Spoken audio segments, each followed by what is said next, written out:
Hello, this is Mary Grace, and I'm back, at least for tonight.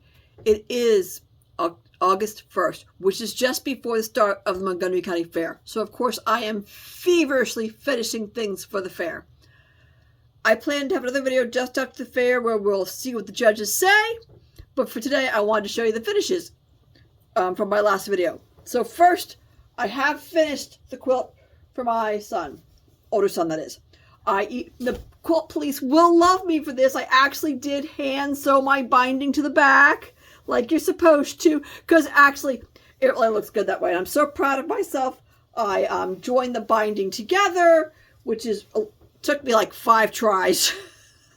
And but I got the binding joined together. I got the binding on, and the quilt is done. And my son will love it. Know your audience. So I'm really excited to give this to him for Christmas. He might make it to the fair and see it there, and that's fine. So that is all done and ready to go. Look, the crazy quilt is piece is done. Every time I turned a corner, I changed the stitch. So that was, and I'm so pleased. Now, if you'll remember, I hated how the variegated thread looked on the other quilt. I think the variegated thread looks so awesome on this quilt. Okay, it's not a quilt. It's just one octagon. But someday it will be a whole quilt. So I'm actually going to enter this one piece in hand embroidery, because it has all of this hand embroidery on it. And then later, when it's put together with other pieces, I will put it in as a quilt. And so I've attached a hanger that I can take apart later. Of course, if I never get it done, I will be able to hang it. So, I got this part done. Then the bear is all put together.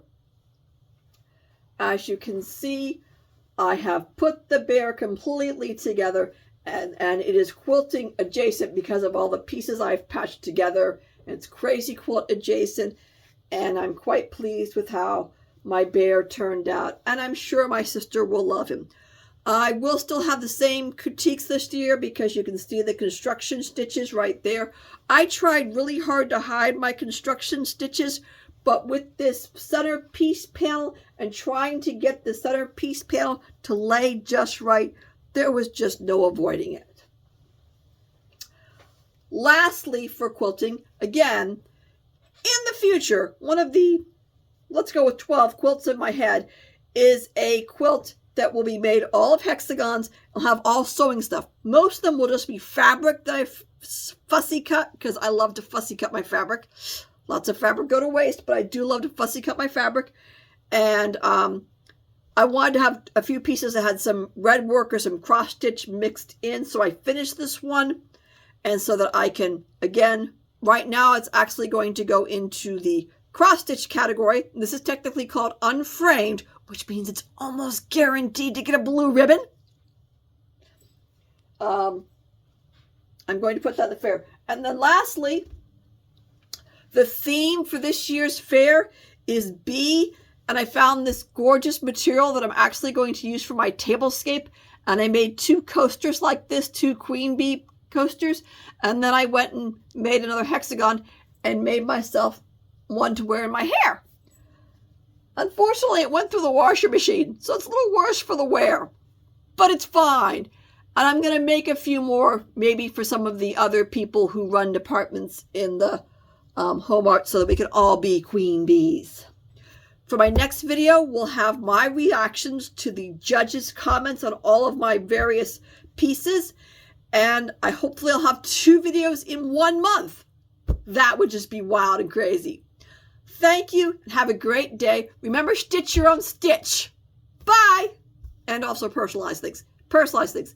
I was stealing stitch your own stitch from the hiking stitcher. She says it so often, it's in my brain now. And it's true. But I really like to say, make sure you personalize whatever it is you're doing. Even when you're doing counted cross stitch, personalize it yourself.